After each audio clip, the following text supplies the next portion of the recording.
تواجد في المركز الثاني وشباكه لم تستقبل سوى 13 هدف. هذه كرة أهلاوية في الناحية اليمنى، خطيرة العرضية والكرة الأولى في الشباك مباشرة، عرضية متقنة من مراد مهدي يستقبلها بالرأس مباشرة إسماعيل المغربي ويضع أول الأهداف لمصلحة فريق الأهلي مبكرا ومبكرا جدا.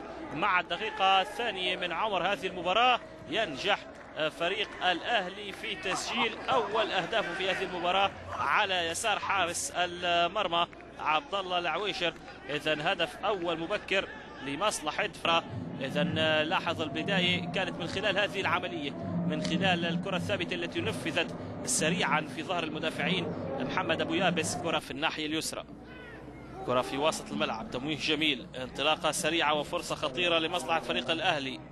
وليد بخشوين يهيئ الكرة والكرة في المرمى. هدف ثاني للأهلي بنفس طريقة الشوط الأول بهدف عن طريق إسماعيل المغربي.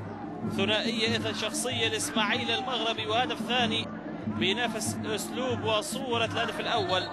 انطلاقة مبكرة، هذه المرة فريق الأهلي ينتظر ويمهل الفتح إلى الدقيقة الثالثة ليسجل هدفه في شوط المباراة الثاني كما فعل في الشوط الأول عندما سجل مبكرا، لكن في الدقيقة الثانية ومجددا عرضية من الناحية اليمنى، والمتابعة دائما بإمضاء وتوقيع كما قلت هدف يعني بنفس الصورة. لاحظوا المجهود الكبير والعرضية من محمد أبو يابس هذه المرة. يعني الفارق أنه محمد أبو يابس هو من لعب التمريرة الأولى في الهدف الأول، والعرضية جاءت من مراد مهدي ليتابعها إسماعيل مغربي بالراس في كرة الهدف الأول. لكن فرصة للفتح لتقليص الفارق والتفكير بما هو أكثر من ذلك، وتقليص الفارق بالفعل عن طريق سلطان الشمري بكرة ثابتة مثالية.